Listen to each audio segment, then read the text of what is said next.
In this video, I'm going to cover one of Jordan Peterson's most epic and impassioned speeches of all time. And there is so much depth and context to this one. Let's get into the clips.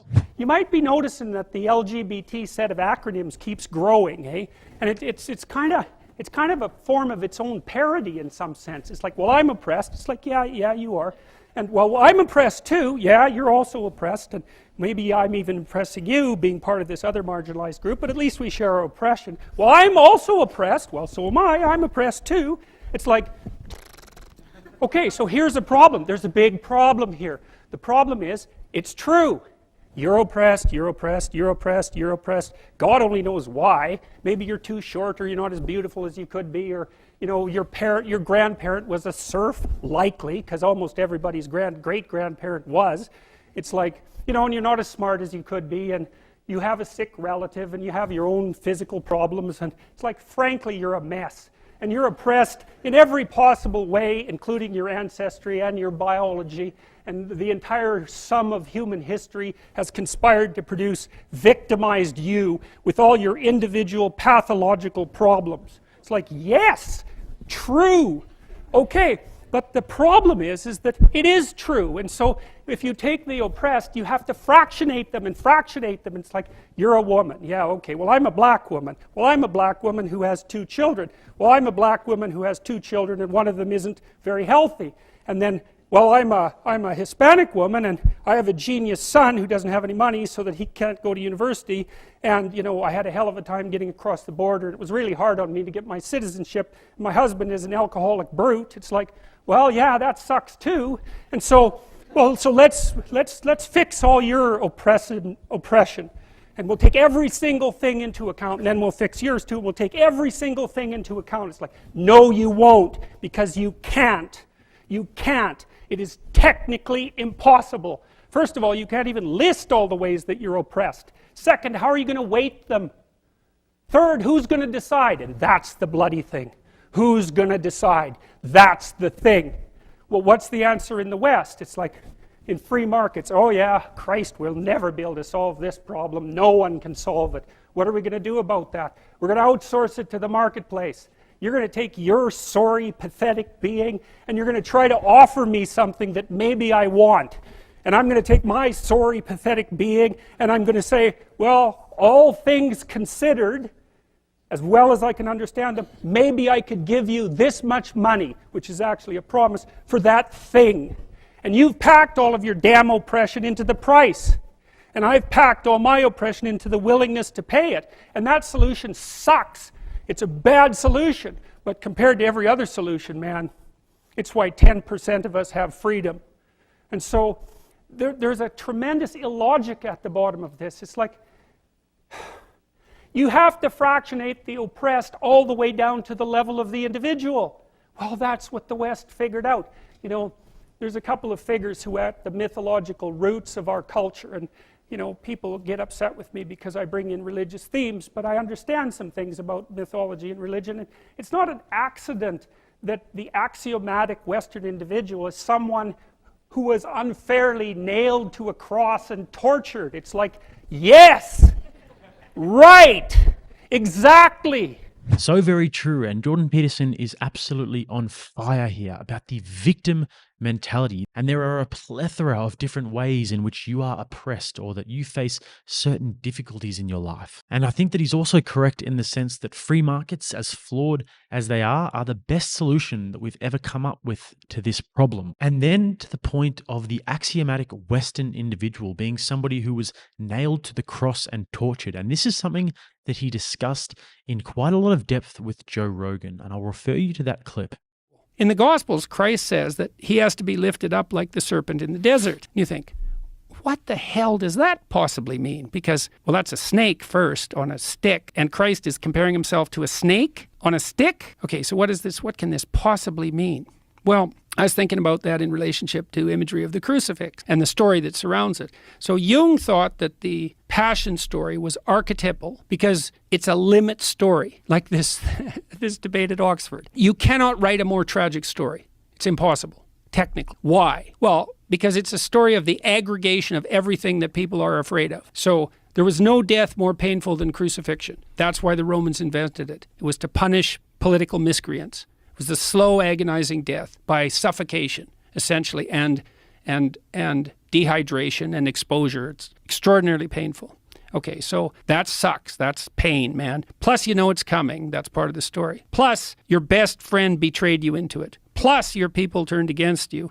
Plus, they're led by a tyrant who doubts truth. Plus, you're a victim of the Roman Empire. Plus, you're completely innocent. Plus, everybody knows it. Plus, they choose a criminal to be released from this experience instead of you, even though they know he's a criminal and they know you're innocent. So, and you're young and you've done no wrong and all you've done is help people. So it's a limit story. If you look into the depths of evil and suffering, what you see is not the finality of evil and suffering. You see the victory of the spirit that obtains victory over that. And then you might think biologically, well, how could it be any different, Joe? That's the spirit of life. Life is mortal suffering. It's like, but we live. What's the spirit of victorious life if it's not the benevolent Father who overcomes the catastrophe of suffering? Like, what else could it possibly, even if you think about this just as an instinct, it's like you're threatened by what's worse than death, and there are plenty of things worse than death that you can be threatened by. And yet you have a revelation that enables your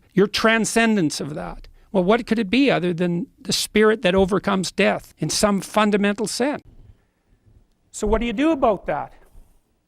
Well, I thought about that for a long time too. It's like, well, you don't get together in a damn mob, because all that does is allow you to be as horrible as you could possibly imagine and suffer from none of the consequences. That's a bad idea.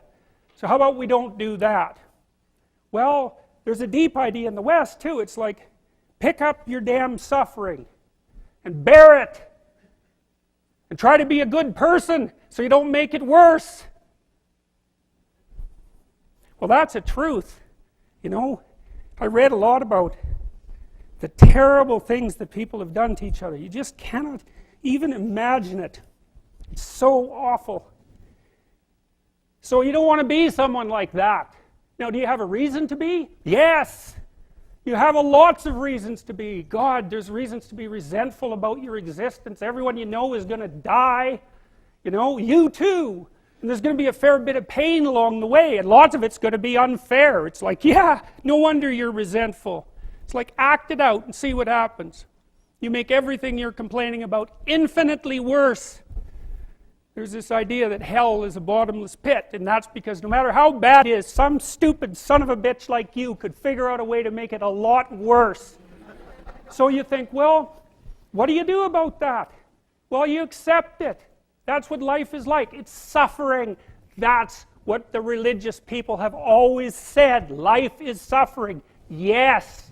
Pick up your damn suffering and bear it. I just love that quote, and I love the notion of that as well, because it's a requirement for all individuals, and we should be trying to build the fortitude within ourselves to be able to pick up our suffering. But unfortunately, we're kind of encouraging the opposite at the moment, and I think that it's a mixture of a bunch of different aspects of our culture. But currently, people are being encouraged to take their suffering to the top of a mountain and scream it out for everybody to hear, and to drop their suffering on everybody else's head and try to make everybody else bear your suffering, even though they're going through their own shit. And why? Because you've been told by social media that your sadness makes you special and that your sadness makes you unique. And you've been told by your teachers that even if you didn't even try and you finished last, you deserve a participation award. And depending on the color of your skin or your sex or sexuality, that determines how important your experiences are and how actually oppressed you are in the world. You see, I truly believe that we need suffering in our lives to flourish and grow as human beings. And the way things are going, all forms of necessary suffering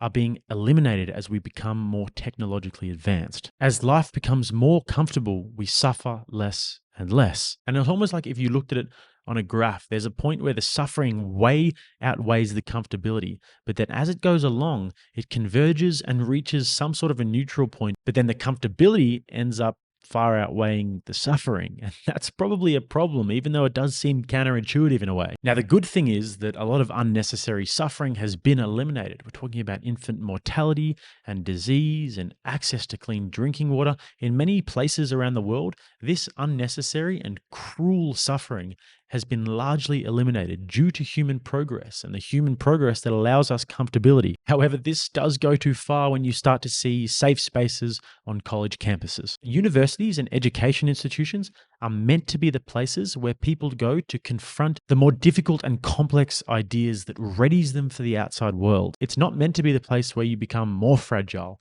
more solipsistic, and more terrified of ideas that differ from your own. We are petrified of suffering and falling over ourselves to avoid it, and just maybe to understand it more deeply, just like many cultures have sought to do throughout history, might not be the worst thing. Well, who wants to admit that? Well, just think about it. Well, so what do you do in the face of that suffering?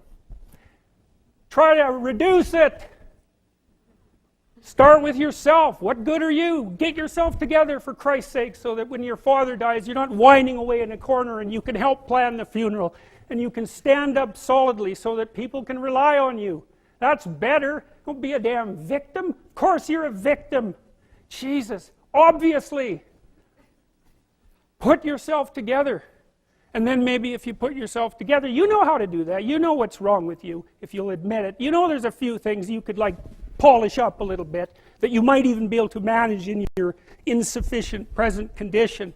And so you might shine yourself up a little bit and then your eyes will be a little more open, and then you can shine yourself up a little bit more, and then maybe you could bring your family together instead of having them be the hateful, spiteful, neurotic, infighting batch that you're like doomed to spend Christmas with. So then you fix yourself up a little bit, kind of humbly, because, you know, God, you're a fixer-upper if there ever was one. And then you got to figure out, well, can you figure out how to make peace with your idiot brother? And probably not, because he's just as dumb as you, so how the hell are you going to manage that? And so then maybe you get somewhere that way, and your family's sort of functioning, and you find out, well, that kind of relieved a little bit of suffering, although it reduced the opportunities for spiteful revenge, and that's kind of a pain in the neck. And so then you get your family together a little bit, and you're a little clued in then, at least a bit, because you've done something difficult that's actually difficult. You're a little wiser, and so then maybe you could put a tentative finger out beyond the family and try to change some little thing without wrecking it. It's like, our society is complex, and we teach our students that they could just fix it. It's like, go fix a military helicopter and see how far you get with that. It's like, what are you going to do? You're like a chimp with a wrench. Whack! Oh, look, it's better. It's like, no, it's not better. Things are complicated, and to fix things is really hard. And you have to be like a golden tool to fix things, and you're not. So, and that's the other message of the West. It's like, how do you overcome the suffering of life? And I'm not saying it's only the message of the West. How do you overcome the suffering of life? Is be a better person. That's how you do it. Well, that's hard. It takes responsibility. And I think, you know, if you said to someone, you want to have a meaningful life? Everything you do matters. That's the definition of a meaningful life. But everything you do matters. So you're going to have to carry that with you. Or do you want to just forget about the whole meaning thing, and then you don't have any responsibility, because who the hell cares? And you can wander through life doing whatever you want, gratifying impulsive desires for how useful that's going to be. And you're stuck in meaninglessness, but you don't have any responsibility. Which one do you want? Well, ask yourself, which one are you pursuing? And you'll find very rapidly that it isn't the majority of your soul that's pursuing the whole meaning thing, because, well, look what you have to do that. You have to take on the fact that life is suffering. You have to put yourself together in the face of that. Well, that's hard. Christ, it's amazing people can even do it. I'm stunned every day when I go outside, and it isn't a riot with everything burning. Because really, God, you talk to people, it's like, I knew this guy, he'd been in a motorcycle accident, and it really ruined him, and he was like a linesman, you know, working on the power, and he was working with someone who had Parkinson's disease, and they had complementary inadequacies. And so two of them could do the job of one person, and so they're out there fixing power lines in the freezing cold, despite the fact that one was 3/4 wrecked with a motorcycle accident and the other one had Parkinson's. It's like, that's how our civilization works. It's like, there's all these ruined people out there, they've got problems like you can't believe. Off they go to work and do things they don't even like, and look, the lights are on. My God, it's unbelievable. It's a miracle. It's a miracle. And we're so ungrateful. College students, the postmodern types, they're so ungrateful. You know, they don't know that they're surrounded by just a bloody miracle. It's a miracle that all this stuff works, that all you crazy chimpanzees that don't know each other can sit in the same room for 2 hours sweltering away without tearing each other apart, because that's what chimps do. So, anyways, so what happened? Well, I made some videos and I got to the bottom of some things, at least as far as I can tell, so I told you what the bottom is, and then I got this idea about what you might do about it, which isn't my idea. It's not my idea. It's an old idea. It's far older than Christianity. It's old. It's the oldest story of mankind. Get yourself together. Transcend your suffering. See if you can be some kind of hero. Make the suffering in the world less. Well, that's the way forward, as far as I can tell, if there is any way forward. And that's what's under assault by the postmodernists. So look out, because they know exactly what they're doing, and they know exactly why they're doing it. And that's what it looks like to me. So, that's it. There's something so refreshing about Jordan Peterson's attitude, and he really connects with people, I feel, on quite a fundamental level, and he can connect with a much wider range of people than your regular intellectual who will just come at you and make a speech and like they've got all the answers. He doesn't give off that sort of energy, and he doesn't give off that sort of arrogance, and he seems almost naked and vulnerable when he makes these speeches. And this has always just instilled for me a sense of trust, and it's served me well. The humility and introspection of Dr. Peterson is so much more relatable than the ideologues on the left who just seek to make everyone feel good and not point out any flaws or any differences in people or any of the innate injustices of the world. They just want to live under a fake cloud of tolerance and ultimate acceptance and instant gratification and whatever just makes you feel good from moment to moment. It's truly refreshing to have his work in these confusing and difficult to navigate times, and I hope that you enjoyed this video, and I hope that you enjoy his work as much as I do. And if you did enjoy this video, make sure to chuck a thumbs up on it, subscribe to the channel, hit all notification bells so you never miss a beat, and if you guys want to watch another video, click right here. And until next time, I'm Jake, this is Rattlesnake TV, keeping you armed and dangerous.